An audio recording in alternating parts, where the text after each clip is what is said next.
bonjour et bonsoir, nos chers téléspectateurs, selon l'heure à laquelle nous sommes en train de suivre notre magazine Forme Informe-moi.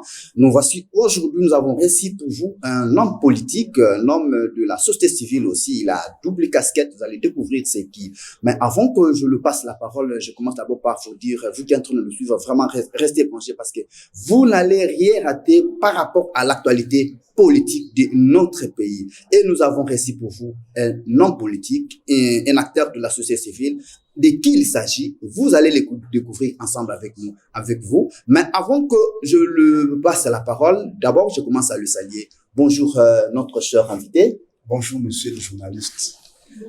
Nous sommes avec vous, nos téléspectateurs qui sont en face de vous veulent quand même savoir qui est la personne qui est devant eux. Bon, je suis Henri Mouroula Kisangani, je suis coordinateur national de l'organisation Vision 30 et Génération Bahati Lukwebo, une organisation que j'ai créée depuis 2016 pour accompagner les visions et actions de Bahati Lukwebo, qui est le président national de l'AFDC. Merci beaucoup, j'espère bien ils sont déjà précis, ils sont déjà apaisés parce qu'ils comprennent déjà qui est en face d'eux. Mais moi, la première question que je voudrais vous poser, Monsieur Henri, Président Henri, qu'est-ce qui vous a motivé de créer Vision 30? En fait, depuis 2006, j'observais les actions que les professeurs Modeste Bahati faisaient ça et là, mais beaucoup n'en parlaient pas. Alors qu'il a embauché beaucoup de jeunes, des entreprises étatiques, para-étatiques, il les a accompagnés pour décrocher de l'emploi. Il a créé beaucoup d'entreprises dans lesquelles il a aussi engagé beaucoup de jeunes selon les capacités, selon leurs talents, mais personne n'en parle. Il y a beaucoup déjà que les professeurs Bahati Lukwebo a créé ça et là, que ce soit sur le plan politique, sur le plan social et économique. Mais les gens n'en parlent pas et on pense que simplement il est un acteur politique alors qu'il agit dans tous les domaines. Voilà, il agit dans tous les domaines, Monsieur Henri. Je voulais quand même avoir la pression pour si vous pouvez nous donner un petit exemple de ce que Modeste Bahati a créé. Parce que, d'abord, par rapport à votre dénomination Vision 30, c'est déjà quelque chose qui me pousse à vous poser notre question. Mais du moins, avec des actions palpables, avec des exemples palpables, pourquoi faire ce qui est en train de suivre, qui puisse avoir quand même une idée, c'est ce que voilà, Modeste Bahati a pu faire, parce qu'on sent que Modeste Bahati, c'est un homme politique qui ne rate pas à tous les coups, il est toujours dans tous les coups politiques, et d'ailleurs on l'appelle Maradona parce que c'est un bon dribbleur. Merci beaucoup, messieurs les journalistes. En fait, si nous parlons de ce que Modeste Bahati Lukwebo, le professeur Modeste Bahati Lukwebo, qui est mon autorité morale au niveau de l'AFDC, si nous parlons de ses réalisations, que ce soit sur le plan, disons, politique, vous verrez que partout où il passe, que ce soit au niveau du ministère du Plan, que ce soit au niveau du ministère de l'Emploi, et Travail et Prévention sociale, vous trouverez que ce qu'il a fait comme action, ces actions-là font peur. Par exemple, si nous prenons le cas de l'INPP, vous allez voir que c'est qu'aujourd'hui, il y a comme bâtiment ça et là. Ce sont des projets que le professeur Modeste Bahati Lukwebo a lancé ça et là quand il est... Ah donc, vous pouvez dire que l'INPP, c'est un fruit de Modeste Bahati Lukwebo? Pas fruit de Modeste Bahati Lukwebo, mais c'est que l'INPP aujourd'hui reflète par rapport au bâtiment construit ça et là, par rapport aux enjeux placés ça et là dans le bâtiment de l'INPP. On va dire que moi, je sais que ce sont des projets que le professeur Modeste Bahati Lukwebo a montés depuis un moment et ces projets là-bas on commence déjà à produire des fruits. C'est comme maintenant, vous voyez, et que ce soit à Bukavu, où il est né, vous trouverez qu'il y a des jolis bâtiments de l'INPP via les projets de l'AFD et beaucoup d'autres projets par rapport aux outils et matériels pédagogiques qu'on envoie dans les entreprises INPP. Donc, la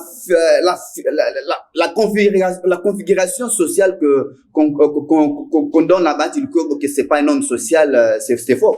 Non, et c'est même, je prends, parce que le professeur Modeste Bahati Lukwebo met la personne au centre de ses préoccupations.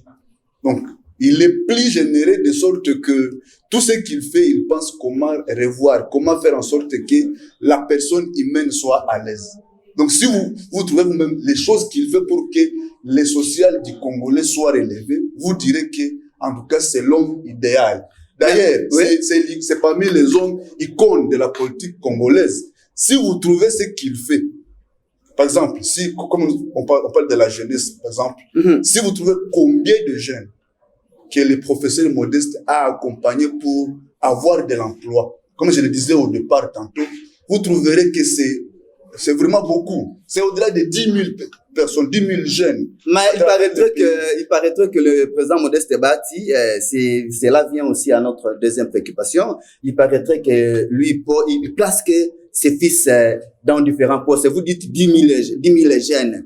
La population sont curieux d'entendre cela parce que on dit que lui place que ceci. Une très bonne question.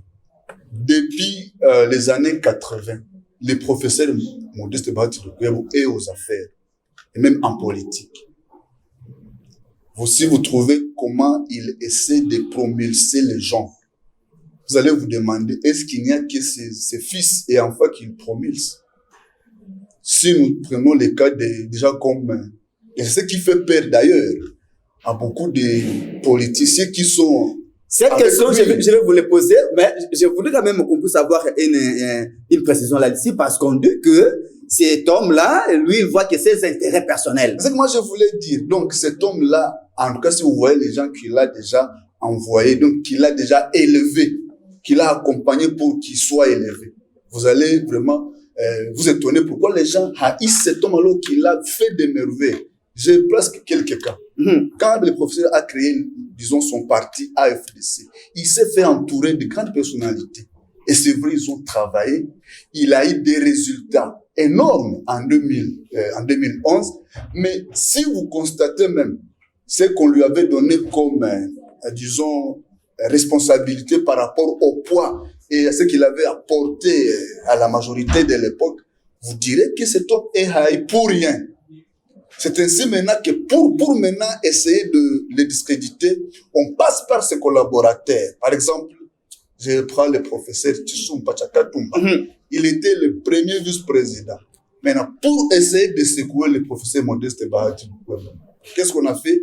On va lui dire, monsieur, montrer que ça ne va pas, montrer que ça ne va pas. Et à un moment donné, il a quitté la FDC, il a créé son propre parti et il a été utilisé plusieurs fois pour qu'il essaie à secouer tantôt notre professeur Modeste Bahati Lukwebo. À part le professeur Tissou Mpachakatumba, je peux citer Kokonyang, vous vous souvenez, il était la deuxième personnalité de la MP de l'époque. Mais il était vice-président au niveau de la FDC. Mais quand on a commencé à l'utiliser, il commençait à prendre des décisions que les professeurs modestes, comme son autorité morale, ne connaissaient pas. Et par la fin, vous connaissez vous tous son histoire, comment il est parti et où il est aujourd'hui. À part lui, il y a beaucoup de cas. Je vais même vous citer Madame, l'ancienne ministre de l'Emploi, Province et Social. Vous parlez de Néné Koulou. Ah, la dame là, elle aussi a été utilisée et on lui dit c'est parti, c'est pas pour les professeurs Bahati Lukwebo, c'est ton parti. Elle a créé une fronde, on a secoué le professeur Modeste Bahati parce que c'est Dieu qui élit, c'est Dieu qui élève. Bien qu'il y ait beaucoup de secousses, le professeur Bahati Lukwebo est revenu avec un nouveau vent. Et c'est avec ça que, avec l'Union sacrée, il est revenu, il est aux affaires, il est arrivé au Sénat, arrivé comme président du Sénat. Bon, aujourd'hui... Malheureusement, là aussi au Sénat, il semblerait qu'il n'a rien foutu au Sénat et que les gens parlent même de la malversation financière. Là, je ne vais même pas parler de ça. Le professeur Modeste Bahati Lukwebo, comme je l'ai suivi tantôt, il se pourrait que si tout celui qui veut avoir les formations vraies sur comment les finances du Sénat ont été utilisées, il a les devoirs de passer au Sénat. Il y a tous les documents nécessaires sur comment ça se passait. Et puis, vous voyez, comme le professeur Mbosso, pas professeur, oui. Je disais comme le président Mbosso, oui. Comme déjà on parlait de lui, on va se dire, si on passe seulement de Mbosso, on va biaiser les résultats. Ils sont allés aussi parler vite de Modeste Bahati Lukwebo. On a ignoré que le professeur Bahati Lukwebo, c'est un économiste. C'est quelqu'un qui ne peut pas faire des erreurs comme celles que que d'autres peuvent faire dans les affaires politiques. Or, les agents de la CENI, du Sénat, les administratifs du Sénat, pourraient, lorsque Modeste Sebati est parti, ils ont été contents. Moi qui vous parle, j'ai des collègues, j'ai des amis qui sont au Sénat. Il faut les demander à ces gens-là, avant que les professeurs Modeste ne soient nommés pour le Sénat, combien ils avaient et combien ils ont aujourd'hui. Je vais lui parler. Merci beaucoup. Notre deuxième préoccupation, parce que le temps nous presse, Monsieur Harry, le président Harry, que par rapport à ce que vous êtes en train de dire, qu'est-ce qui fait que Modeste Sebati et l'AFDC fassent peur? Parce que dans votre dénomination déjà, il y a déjà quelque chose qui cloche. Horizon 2030. C'est Vision 2030. Vision 2030, pardon. Vision 2030. Oui, pourquoi l'AFDC fait peur? C'est-à-dire que c'est quelque chose qui va venir dans quelques années. L'AFDC fait peur. Les professeurs Modeste Bahati, c'est un des acteurs clés de la société civile. Donc, il connaît un peu, il a au moins une idée sur les acteurs politiques et sociaux du pays. Et quand il fait la sélection des candidats qui doivent être mis sur ces listes électorales, disons des candidats députés nationaux, provinciaux, il sait où chercher des candidats. Il sait sur quelle cartouche toucher. Et il est différent d'autres personnes. Maintenant, vous verrez que dans toutes les provinces, l'AFDC est installé partout. Et dans chaque province, il a des acteurs clés qu'il peut aligner. Et quand on voit de la manière dont il aligne ces gens, les gens déjà commencent à faire peur. Parce que depuis 2011, les sièges qu'on attribue à l'AFDC et les sièges qu'on devait donner à l'AFDC selon ce qu'il a produit, c'est toujours la différence parce que bon, on vole, mais malgré les vols qu'on fait, malgré les tripatouages des résultats qu'on fait, l'homme fait peur toujours. Parce que même l'épée qu'on lui donne, pendant qu'il est là, vous sentirez que tout ce qu'on fait, les dialogues qu'on fait ça et là, il est toujours consulté parce qu'on trouve que sa manière de réfléchir est très différente des autres. Et vous êtes content de ce que vous avez réussi en 2024? Non, 2024, je vous dis ce qu'on a eu comme résultat. Bon, c'est vrai, en politique, on ne comprend rien aujourd'hui. Avec la CENI, on ne comprend rien. Avec la Cour, on ne comprend plus rien. Ce qu'on a eu comme résultat en 2024, si réellement l'AFDC était l'enfant chéri, si réellement était l'enfant chéri, les résultats qu'on a eu en 2024, on devait en avoir, ce qu'on a eu là, on devait avoir 100 fois 2 ou fois 3. Ah, vous êtes sûr de ça? Oui, parce que beaucoup de nos députés, bien que notre vieil, il est sage, quelquefois il va des choses, il dit à nos députés, non, laissez les choses passer comme telles, ça ira autrement. Il sait comment faire pour que tous les camarades soient à l'aise. On ne craint pas battre le club en 2030 ou en 2028? Non, à ce sujet 2030, on ne peut rien dire à ce moment par rapport à 2030. Parce que ceux qui ont des ambitions présidentielles ont déjà démontré en 2023, il n'a pas parlé des ambitions politiques. Jusqu'à en 2028, 2030, il n'y a aucune vision présidentielle. Il n'y a aucune vision présidentielle? Oui, dans les cas il n'y a aucune vision présidentielle jusque-là. Mais tout est permis.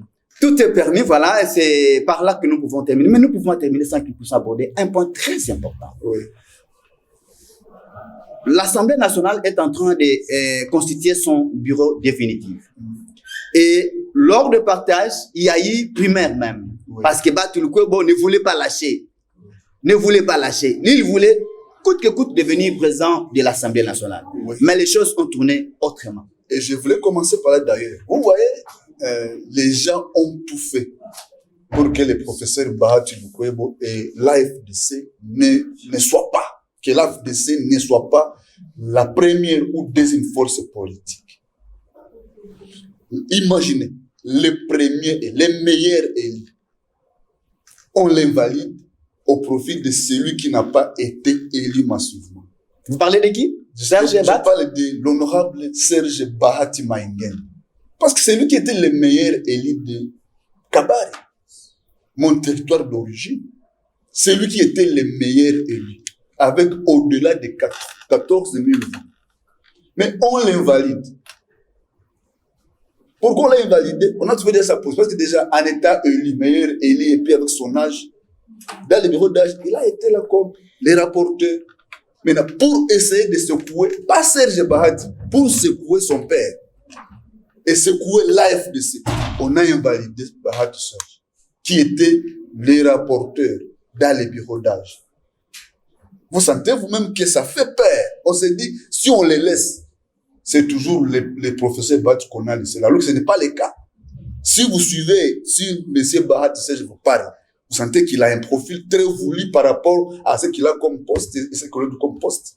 Alors, ça fait que, quand on a maintenant, parce qu'il fallait qu'on corrige les erreurs matérielles, quand on a corrigé les erreurs matérielles, on a trouvé qu'on l'avait invalidé d'une manière injuste. On l'a encore établi dans ses droits. On l'a validé, les mandats parlementaires a été validé la fois passée. Comme il est validé, bon, en fait, il est aussi cadre de la FDL, il est le secrétaire national en charge de la jeunesse.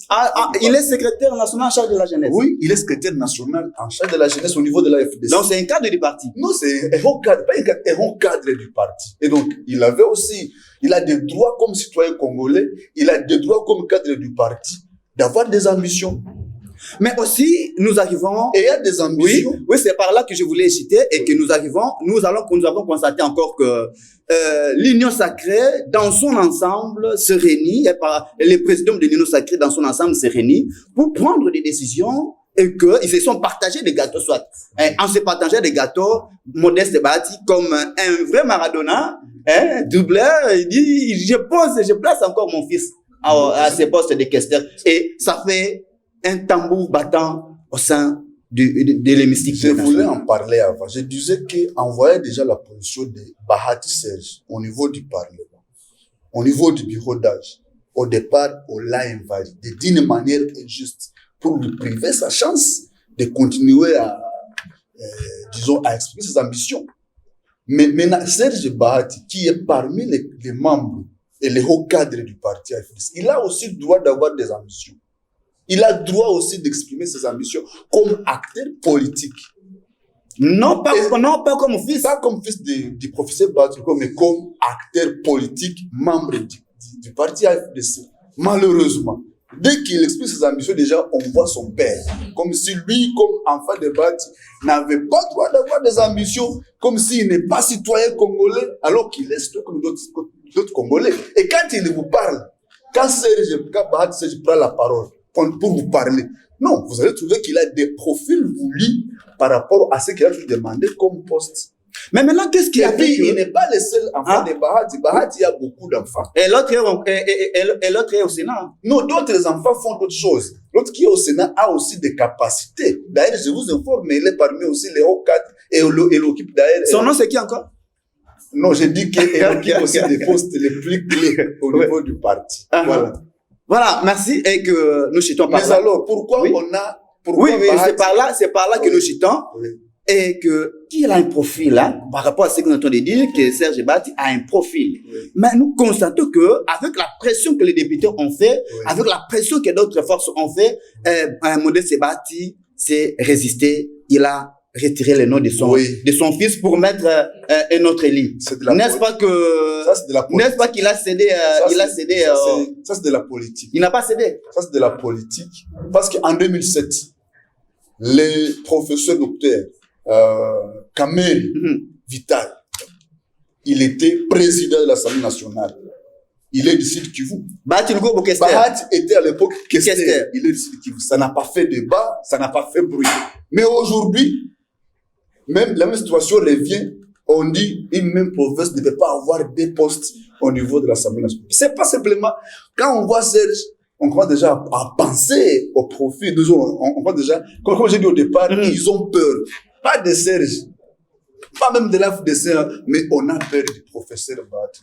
Ils sont jaloux et haineux envers ce papa, un homme le plus généreux de la politique congolaise. Donc l'AFDC n'est pas frustré par rapport à ça? Non, en fait, l'AFDC, tout ce qu'il a comme responsabilité, l'AFDC fait ce qu'elle peut pour mériter et pour qu'elle ait la confiance avec la population. Parce que nous sommes dans la sociodémocratie. Alors, oui, les temps nous pressent. Même si on peut être frustré, l'AFDC travaille, l'AFDC fait ce qu'elle peut pour que les social du peuple congolais soient revus à la hausse. Vision 30, Henri Kisangani, on vous suit là. La population vient de vous suivre. Est-ce que réellement l'AFDC peut survivre sans Modeste Bahati Lukwebo.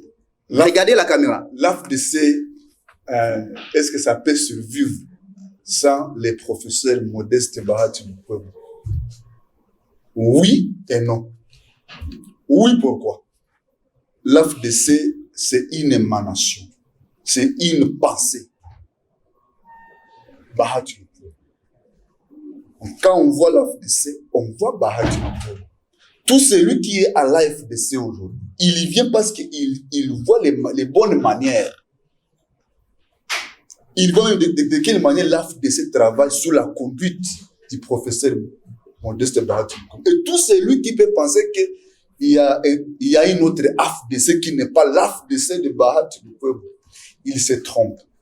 Mais alors, non, après Bahati Lukwebo, il y a des gens quand même qui sont en train de copier, qui marchent au pas du professeur Bahati. Et voilà pourquoi il faut préparer déjà le fils. Pas seulement le fils, il y a moi-même et tous les autres qui marchent au pas.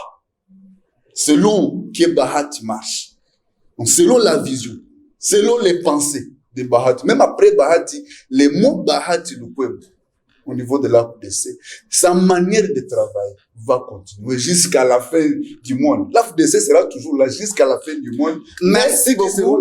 Merci beaucoup. Marcher selon Merci beaucoup. Nous arrivons à la fin de notre entretien avec Henri Kisangani. C'est il est président de Vision 30, cadre aussi du parti AFDC de notre président Modeste Bahati Lukwebo. À vous qui nous avons suivis, si vous avez des préoccupations, prenez le numéro qui est affiché sur le bas de l'écran. Nous sommes là. Il va répondre à ces différentes préoccupations. Si vous pensez que vous êtes touché ou si vous pensez que ce qu'il a dit, vous êtes contre ça, le plateau est disponible pour vous. À la prochaine. Merci. Merci, messieurs les journalistes. Merci beaucoup. Merci.